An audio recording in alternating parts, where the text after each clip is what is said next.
Hey everyone, Frost here, and I was so excited to play the Wilds beta that I never recorded any proper intro footage. Haha. Yeah, I had a lot of fun with the Wilds open beta test.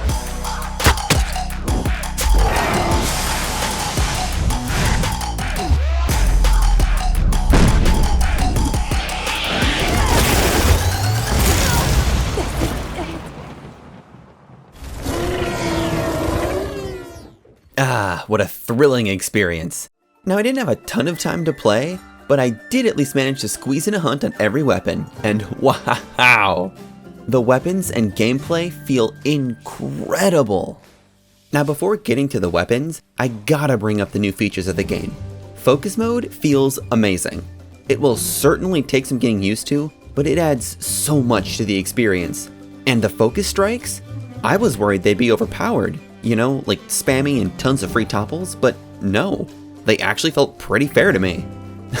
And in classic Monster Hunter fashion, they were a bit janky sometimes. The best part is that if you miss a wound, the attack is fairly weak and leaves you exposed. So there is a little bit of risk reward to it. And popping a wound is what's required to execute that powerful part of the focus strikes. Overall, focus mode and focus strikes are a very welcome feature.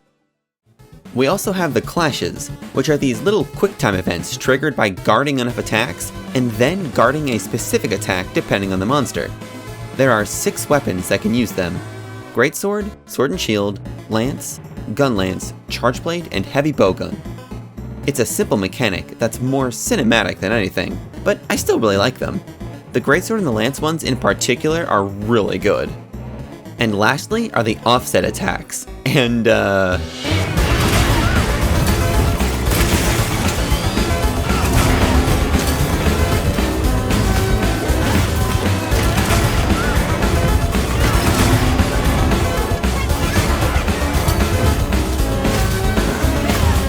yeah, I love the offset attacks. There are 5 weapons that can use them: Greatsword, Hammer, Hunting Horn, Switch Axe, and Heavy Bowgun. Now, the offsets are certainly strong, but they're not as brain dead as counters are either, if you ask me. You gotta set these attacks up. You can't just do an insta offset. No, you gotta do it preemptively, but when you do, oh my word, it feels so good. Love the offsets, especially the ones on the Greatsword and Switch Axe. And speaking of the Greatsword, well, it was great. The biggest thing is that focus mode feels like it was practically made for Greatsword. Being able to so freely adjust the aim of your swings, it's immaculate. It just feels like such a natural progression for this weapon.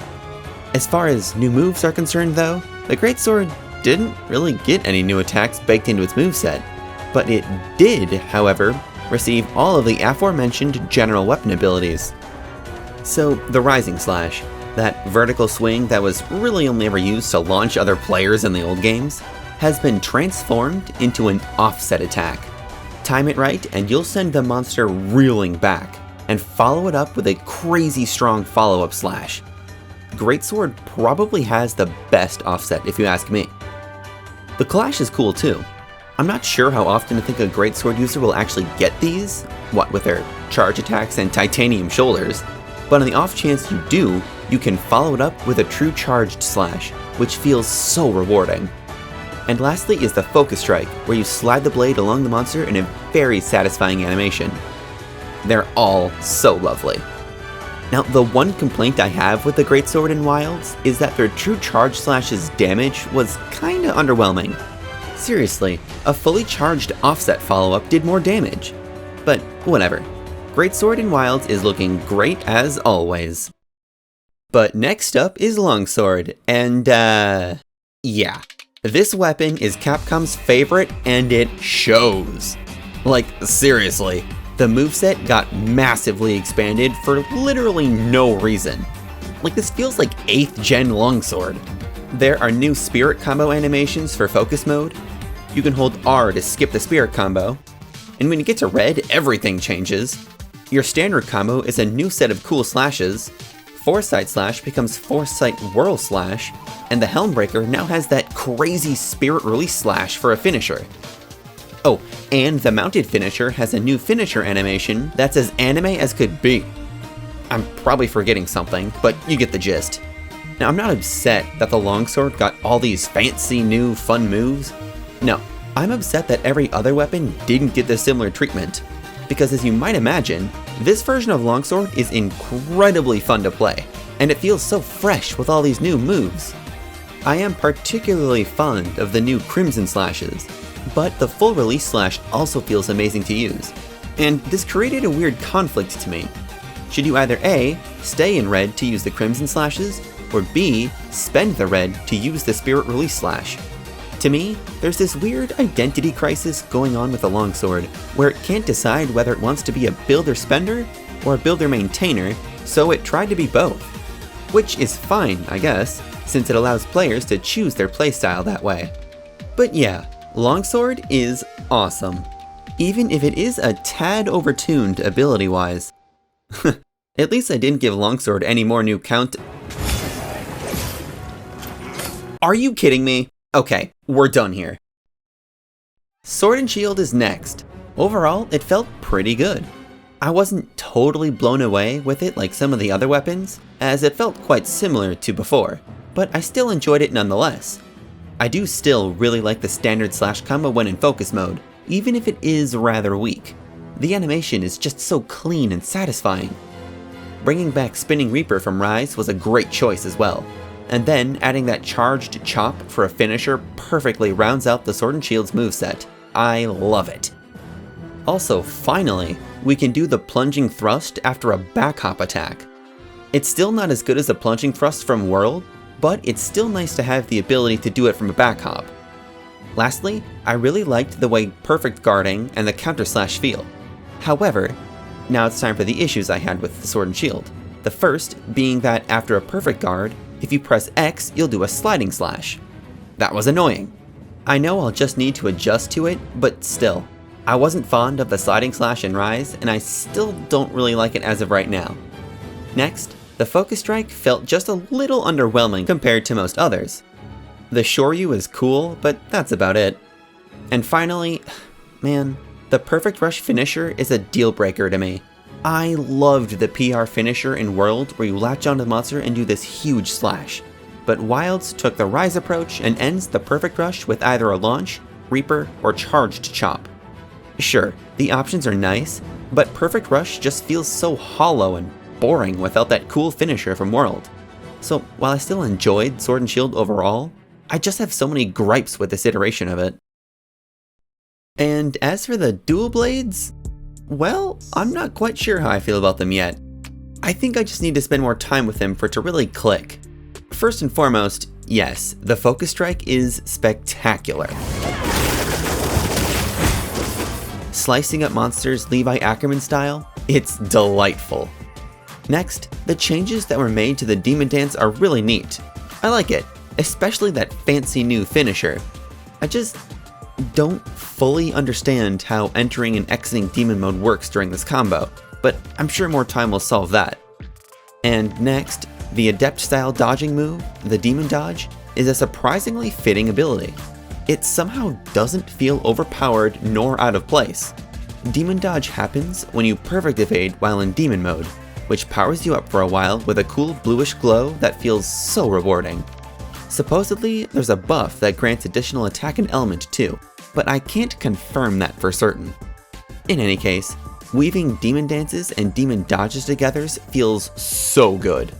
But that's also where my main issue lies, because it feels like that's also the only thing that the weapon does. Heck, it felt like the demon dodge was added so that blade dance wasn't the only thing you'd be doing the entire time. Again though, I'm probably just missing something. I didn't experiment with the Arc Demon mode at all, and I have no idea how it affects the moveset right now. So, tentatively, I'm more uncertain of the dual blades than anything, but I have very high hopes that after playing it more and figuring it out, I'll like it a lot. Alright, next up is...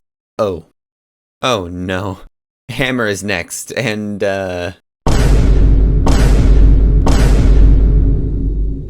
okay, yeah. I kinda sucked with Wild's hammer. I have no idea how I did that bad, but clearly something wasn't clicking. The hammer in Wilds is very different, to say the least. Where do I even start? I guess the number one thing that I liked was turning the upswing into an offset attack. That was brilliant. There's also that new Mighty Charge attack where you wildly spin the hammer around while charging it and then unleash a devastating hammer smash. It was a very welcome addition to the hammer's moveset. I just couldn't figure out and remember how to use it aside from after upswings. Oh, also, hammer still has the Big Bang combo and the mid-air spinning bludgeon, both of which are feeling as good as ever. Now, here's where things got weird to me. There were a ton of changes to the hammer charge and spinning bludgeon, and it's not that I don't like the changes, they were just very unexpected and took some getting used to. First, the power charge move from Gen 5 was removed entirely, but this is probably for the best, as it wasn't terribly interactive anyway. Next, when at charge level 3, we can actually activate the Mighty Charge from there, which I didn't even know about while playing it. This will probably be the main way of activating Mighty Charge as well. Lastly is the biggest change that really threw me off. The spinning bludgeon is no longer activated by moving forward at charge level 3. The only attack at level 3 now is the Big Bang Smash. The spinning bludgeon was instead moved to be a follow-up attack that's used after that smash attack. And that was, well, I was just really confused. I'm not against it though, especially since I rarely used the spinning bludgeon anyway, so this will almost definitely make me start using it more, which I am a fan of. Also, I don't know about you, but it just feels like the spinning bludgeon took an extra swing to get that upswing finisher, which was also really throwing me off. Alright, 2 more things. Look, I'm gonna be honest here, I think the focus strike is mid. It feels bland and uninspired if you ask me. And the last thing is the charged step. You know, the discount keeping sway from Sunbreak? I'm neutral on it. It's nice that it's there, but it didn't feel all that impactful to me while playing. Overall, I'm unsure about the hammer. On paper, I really liked what they did to the hammer, but in practice, I just wasn't vibing with it for whatever reason. And funnily enough, I initially wasn't vibing with the hunting horn as well. However, after learning how to properly use 2 of its certain new moves, it finally clicked and I knew I would make it for my Wilds playthrough. Alright, first things first, perform. Finally, they figured out a way to implement the perform while retaining a level of aggression, so you don't just stop playing the game every time you want to play melodies. Using the performance beats to bonk while duding feels wonderful. But yeah, those 2 attacks I mentioned earlier that took me some time to learn are the offset melody and the focus strike. So the hunting horn's offset is tied to a melody that must be stocked, which is honestly pretty cool. The issue I had was that I initially didn't realize that you can hold the offset. Figuring that out made it so much better to use. And the other thing is the focus strike, and it's the only focus strike that takes actual skill to use beyond just poking a wound with it. And that's because the hunting horn's focus strike actually has a rhythm game tied to it. You see, the focus strike allows you to quickly play 5 notes. You can just spam them for a melody or 2, sure, but then you just end the focus strike there. However, if you time the button presses with the animation a la rhythm game, then you get that stylish jump finisher, and it feels spectacular. Now, the one part of the moveset I'm on the fence about are the echo bubbles. They feel so out of place in the game, stepping dangerously close into the magical territory. And like, yeah, okay, I get it, more immersion. But I mean, come on. What is that? Functionally though, it's alright. It feels nice to sit in these bubbles and deal extra damage, but it's also annoying needing to constantly replace the bubbles because the monsters never sit still. But the ability to quickly play 3 notes is also very nice. Yeah, I'm very conflicted about these bubbles. Everything else about the horn though, mwah, beautiful, love it. I can't wait to play through Wilds with the hunting horn. Lance is next, and oh man, I wish I were a Lance main right now, because I'd be very pleased with the changes that Lance got. The number one thing on my likes list is the triple poke finisher. Poke, poke, poke, poke, poke, poke. Best new feature if you ask me. I always liked the idea of a poke finisher after the Lance in Generations, and this one does not disappoint. The rest of the kit flows together so nicely too. The changes to the counter thrusts and the new animation on the payback thrust are very pleasing. Upgrading the counter thrust to the power guard was a cool choice too. And speaking of guarding, the Lance clash feels so satisfying. It feels like the Lance was always meant for clashes like this. The focus strike is good. Not great, but not bad either. The perfect guard fits right in with the kit, and I guess my only complaint is that we can't follow it up with a cross slash. Because I liked cross slash. And yeah, that's all I really have to say about the Lance. It was really, really good. After Lance is the Gun Lance, and I'll be honest, in the 10 or so minutes I played it, all I remember was spamming X plus A and having no idea what the weapon was even doing. The Gun Lance looks fun, but trying to figure out all of its new moves was really hard. Also, B-Bake is going to main Gun Lance in Wilds, so I'm going to pass it over to him. What did you think of the Gun Lance? Hi, new Gun Lance main here, and though I didn't have too much time to play the Gun Lance in the beta, I can still say that between the amazing Wyvern Fire changes, sharpness not being lost upon shelling use, and the wide array of new moves, Wild's Gun Lance is going to be my favorite iteration of the weapon throughout the entire franchise. Being able to recharge our Wyvern's Fire while also having 2 charges is simply perfection. Long gone are the days of waiting for Wyvern's Fire to come back, because now we can go on a full-out assault to recharge it ourselves, which really supports my aggressive playstyle. Alongside the Wyvern's Fire, another move which I quite enjoy is the Wormstake Full Blast. It feels really fluid to utilize while also dealing a decent chunk of damage, and it's probably going to be the main attack that I use. And as for the Focus Strike, I never ended up using it unfortunately, but it looks very interesting. Whipping out your Gun Lance's barrel to use as a rotary is a super cool idea, and to whichever developer thought of that, they deserve a raise. I wish I could say more about the Gun Lance, but I ended up only having about 2 hours to play the Wilds beta, so my opinions are rather limited. What I can say for certain, however, is that I think the Gun Lance more than deserved the buffs that it got, and I look forward to explosively climaxing on every new monster we encounter in Wilds. Just couldn't resist making that joke, could ya? So the next weapon down the line is Switch Axe, and I'll be completely honest, I really loved it. Now, I know. Many expressed their discontent with how so much of the power was put into the full release slash, and how the damage was lacking in the other parts of the weapon's kit. And yeah, the full release slash is powerful, but that's what makes it feel so good to use. The animation and damage payoff makes it one of the most satisfying attacks in the game. Moving on, Axe Mode feels like the best it has ever been if you ask me. Capcom added this new attack called the Spiral Burst Slash at the end of the standard combo, and it rounds out the Axe Mode's combos perfectly.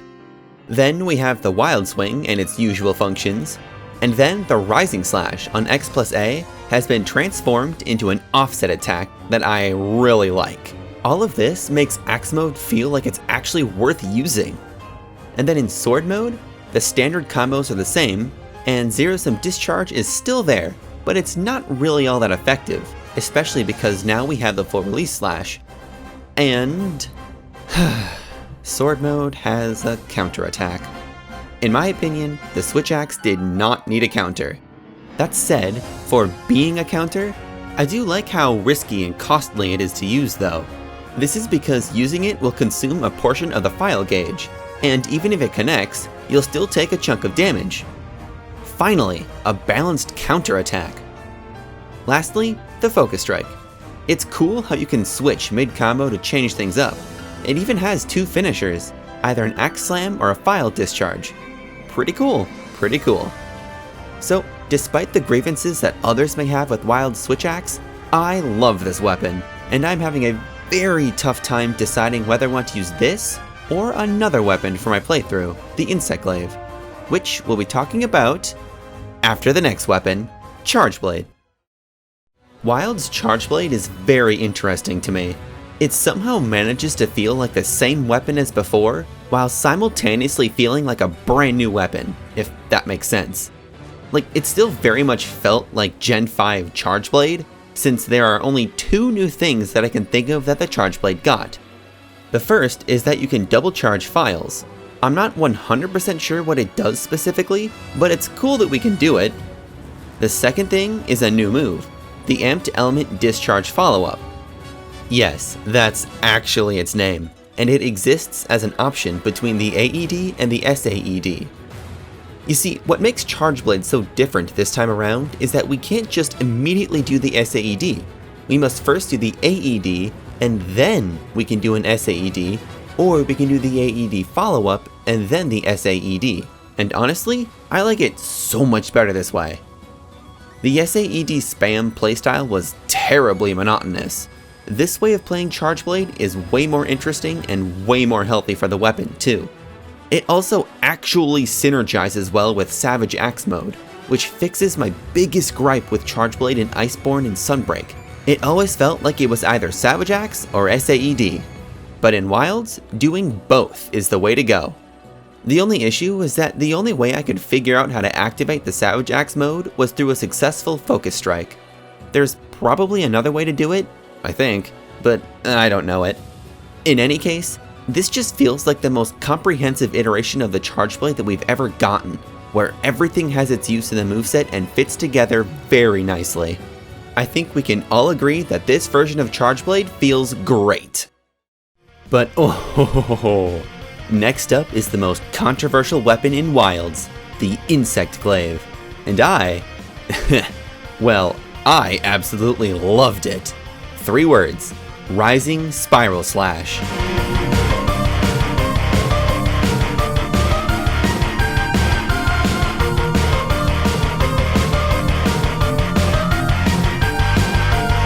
It's just, it's peak. I love it.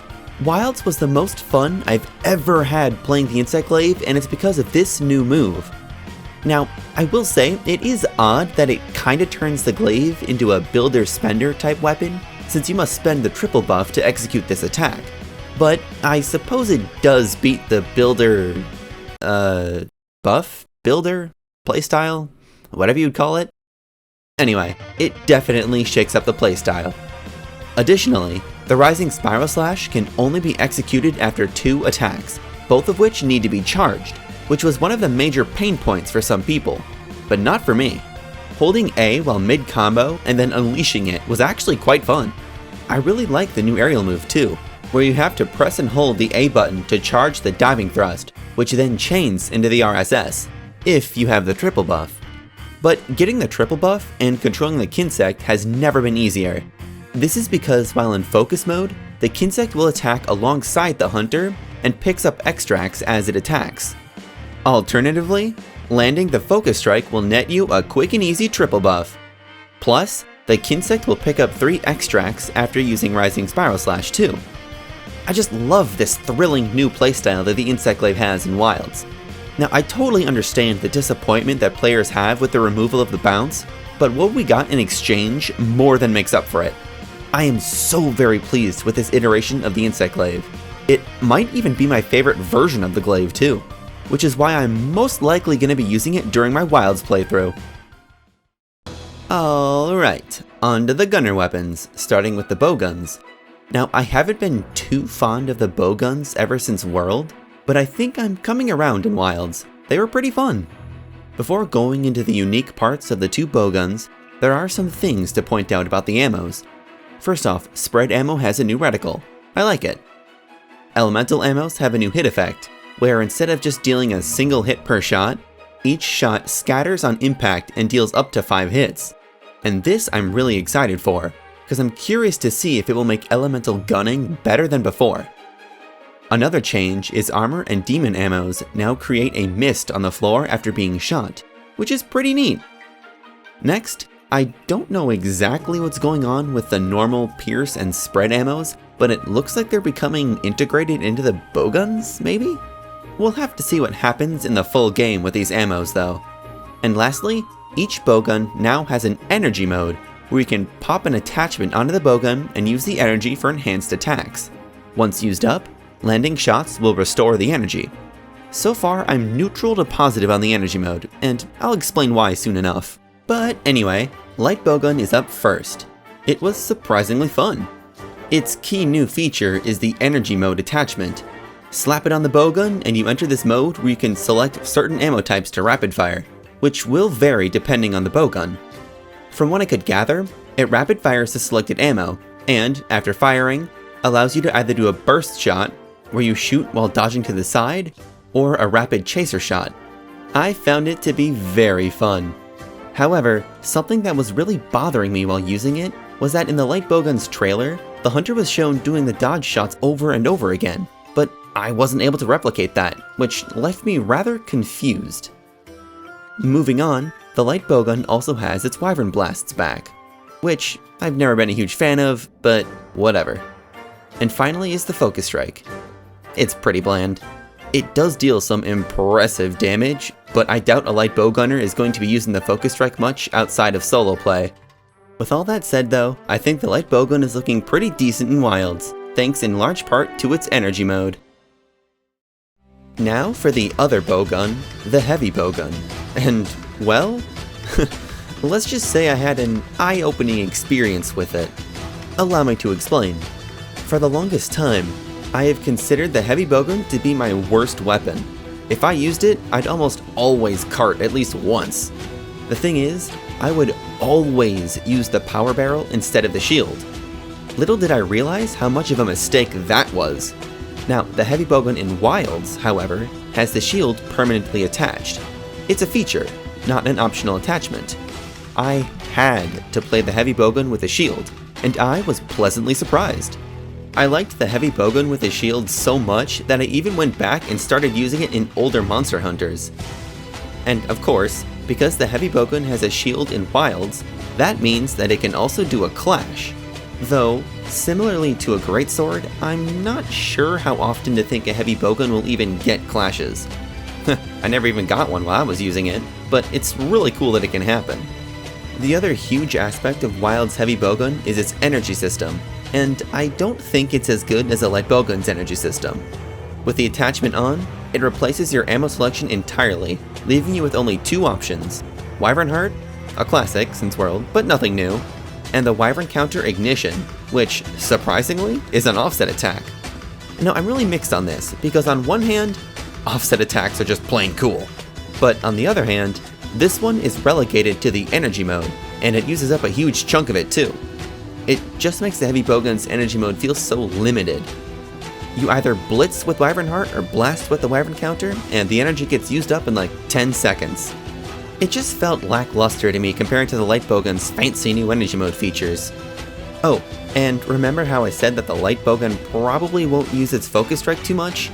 That goes double for the heavy bowgun. It's a lot of setup for a fairly weak result. Might as well just hit wounds for bonus damage rather than taking the time to pop them with the focus strike. So while I think I prefer the light bowgun over the heavy bowgun in Wilds, I do still really like what Capcom has done with the heavy bowgun, particularly with the shield. Last up we have the bow, and I don't know what Capcom was on when they designed the bow for Wilds, but they went crazy with the bow's moveset. The basics are still the same: charging, shooting, charging sidesteps, power shots, and power volleys, all that good stuff. Capcom also decided to make the bow fully ranged again. In place of the melee hit is the quick shot, and instead of a lunging attack after a sidestep, it's been replaced with a new jump shot called the flying swallow shot. It's a weird new move that's kinda just there, but maybe it has some secret potential that hasn't been explored yet. The Dragon Piercer is back again, of course, and while it's not the most potent attack in the bow's arsenal, it does still have its uses. They also brought back Thousand Dragons, which I am very glad to see. The damaging arc shot is back as well, because remember in Rise, it was replaced with an AoE buff. But now, here's where things start to get very different, starting with the arc shot. For the first time in Monster Hunter, the bow's arc shot is a volley of arrows rather than pellets, and I'm quite fond of this change, as arrows just feel better aesthetically compared to the pellets. What's more is that these arrows will lodge into the monsters who get hit by the volley. These lodged arrows will then interact with the focus strike, Hailstorm.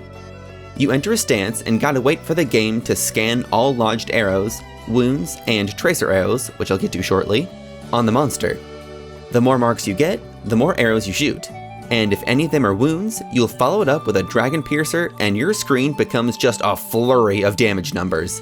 This is one of the most fun focus strikes to use, and is probably the only one that doesn't feel bad to use if you don't hit a wound. Anyway, earlier I mentioned tracer arrows, which are tied to, surprise surprise, an energy system called the Trick Gauge. The tracer arrows are, well, they're something alright. You press Y while charging an arrow to consume a charge and ready a tracer arrow.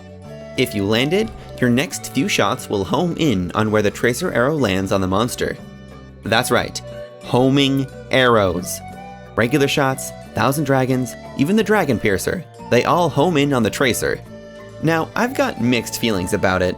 Gameplay-wise, it's a very fun feature, but similarly to the Hunting Horn's Echo Bubbles, aesthetically, it does feel a little too magic-y, you know?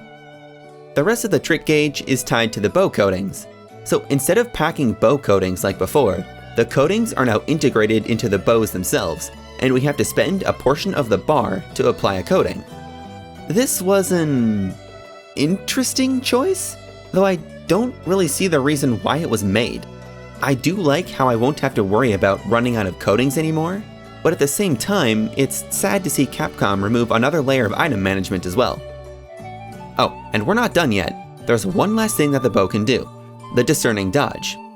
It's a perfect dodge, and it restores some of your stamina and Trick Gauge when you pull it off. Honestly, I think it's overpowered and unnecessary. The perfect dodge on the Dual Blades felt far more fitting and balanced, and meaningfully added to the Dual Blades gameplay. But this one? It feels like it doesn't belong in the moveset at all. It's just there and only complements the moveset by providing free stamina and Trick Gauge meter. And what really bothers me about it is that it reinforces a risky last-second evasion playstyle instead of the more skillful positioning-based gameplay. It's just so unfortunate to see the game going towards this counter-style gameplay and away from the positioning and evasion gameplay of the original games. Anyway, rant over. Yeah, the Bow and Wilds is so good that I'm advocating for it to have less functionality. It's definitely one of the biggest winners in Wilds, and despite my grievances with it, I'm very excited to play more of it.